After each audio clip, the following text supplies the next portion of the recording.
এখানে তো ভালোই আছি, কিন্তু ওই যে ওদের কথা মনে হলে খারাপ লাগে।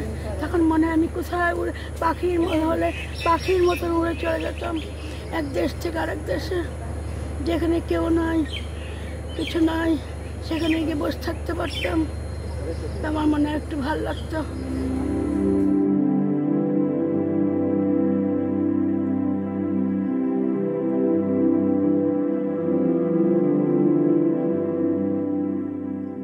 আপনার নাম কি? ফুলনাহার। ফুলনাহার। এখানে কতদিন যাবত আছেন?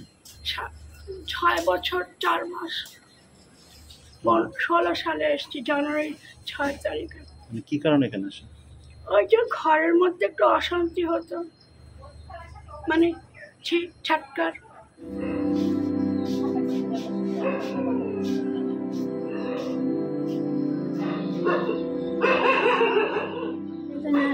ভাই ভাবি বোন তারা দেখতে পারে। আমার একটা মেয়ে মারা গেছে, আমার হাজব্যান্ডও মারা গেছে। এখন এখানকার পরিবেশ কিরকম আছে? অনেক ভালো লাগে। খাবার দাবার ভুলে গেছিলাম, এর কথা ভুলে গেছেন? বাসার কথা ভুলে গেছিলাম।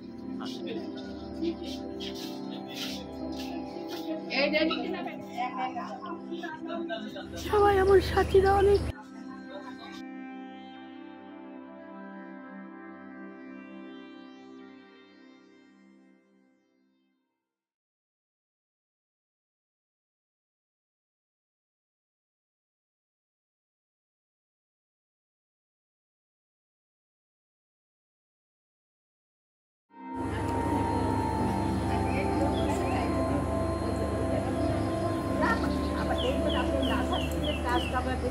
বিভিন্ন মা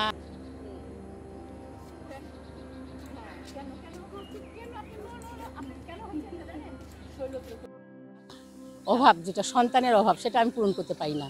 চেষ্টা করে যাই যে কীভাবে ওনাদেরকে একটু শান্তিতে রাখা যায়, সুখে রাখা যায়, বা সন্তানের অভাবটা দূর করা যায়। এর জন্য অনেক চেষ্টা করি। যেমন অনেক মারা আছে যে সন্তানরা তাকে ফেলে দিয়ে গেছে, খোঁজও নিচ্ছে না, আসতেছে না, দেখেও না, আবার ফোনও করে না। সেই মাদের প্রতি থাকে যে আমাকে একটু মা একটু ফোন করে দেন না, আমার ছেলের কাছে এই নাম্বারটা নিয়ে আমার মেয়ের কাছে বা ছেলের কাছে ফোন করে দিয়ে একটু কথা বলবো, ওদের একটু কণ্ঠস্বর শুনবো।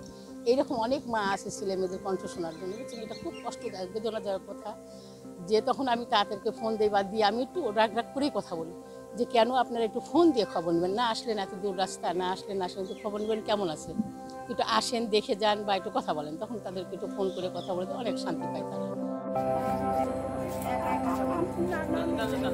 ওরা ভালো থাকলেই তো আমার জন্য ভালো। কারণ আমার মনে হয় কিছু ভাব ছিল, তা নাহলে ওরা কেন এরকম হলো।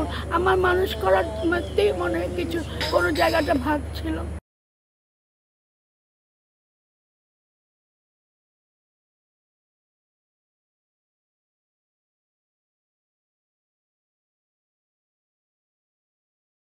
তলে বেস্ত আমার মামা